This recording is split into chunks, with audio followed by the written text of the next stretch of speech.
Greetings, YouTube. I recently did a video where I discussed the dichotomy, if you will, between those that oppose fascism and those that oppose Antifa.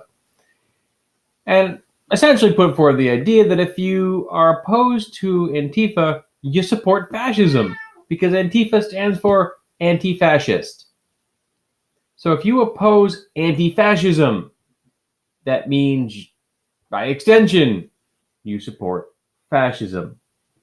And not surprisingly, this got some pushback from the people that support fascism.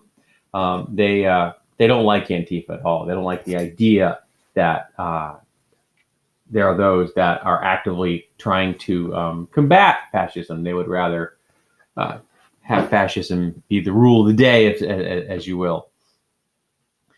But I got one particularly egregious comment. I actually found it more dangerous than the people that were overt in their embracing of fascism and their love for racism and white supremacy. Now, this particular comment was from someone who's moderate. In fact, the person went to this extent to say that they don't believe that we should be looking at things in black and white manners like that there are extremists on both ends of the spectrum when it comes to Antifa and fascism.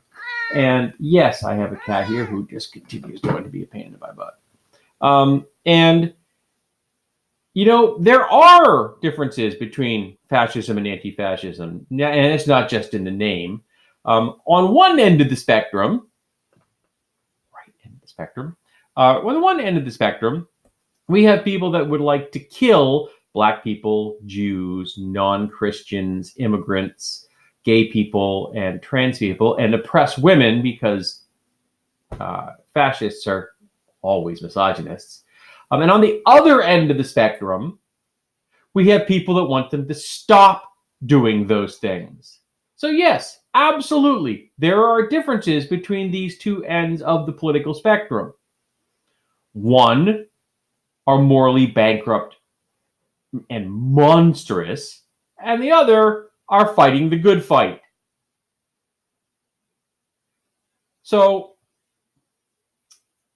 if you fall into the moderate range when it comes to this topic between the two extremes I've just described, you can take your moderate political views, you can wad them up in a ball, and you can shove them right up your ass.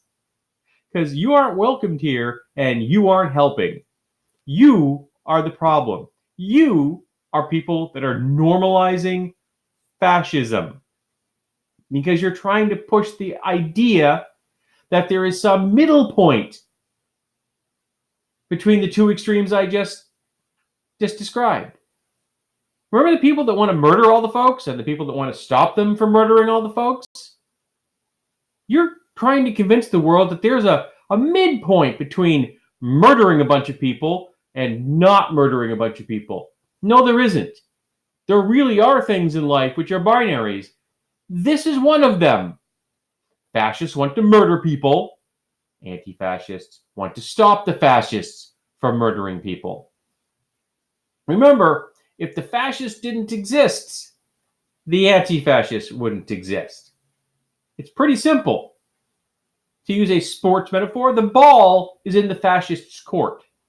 Now, in the 1930s and 40s, the United States came up with a plan for dealing with fascists.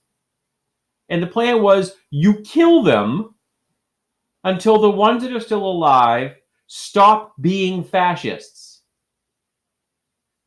And it was horrific, and it was ugly, and none of the people involved in killing the fascists wanted to do this.